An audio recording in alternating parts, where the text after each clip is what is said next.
À Taharou, pas de mon-œil ni de baigneurs car ils ont laissé la place aux pelleteuses et aux gravats. La première phase des travaux d'extraction est terminée. L'objectif, rééquilibrer la rivière pour des raisons de sécurité. Pour cela, le pays doit extraire 250 000 mètres cubes d'agrégats.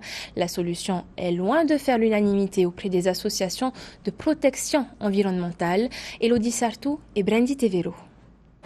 Des pelleteuses et des gravats. Voilà à quoi ressemble la rivière de la Taharou en ce moment.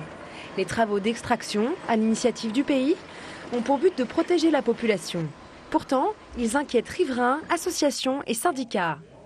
Le premier comité de suivi du chantier s'est tenu ce matin. L'occasion de se concerter et d'apaiser les tensions. J'ai toujours été à l'écoute, mais on ne peut pas non plus, comme on dit, faire des chantiers de cette importance sans qu'il y ait également certaines nuisances.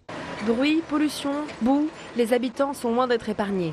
Mais ce n'est pas ce qui inquiète le plus. Ce qui nous inquiète, c'est le bassin d'Irada, ça nous inquiète, malgré ce qu'on peut tout nous dire.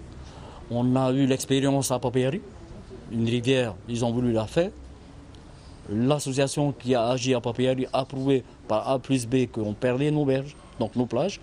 C'est l'inquiétude qu'on a. Une rivière n'est pas une carrière et nous nous rendons compte qu'on continue par solution de facilité parce que ce sont des matériaux qui coûtent moins cher au pays et aux entreprises. Car pour rééquilibrer la rivière, les pelleteuses doivent retirer 250 mètres cubes d'agrégats. On sait tous que le Manabich a une demande.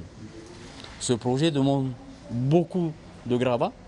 La Taharou, pour nous, on est persuadé que ce qui va être retiré là partira forcément vers le Manabich. Un doute que les autorités comprennent mais n'acceptent pas.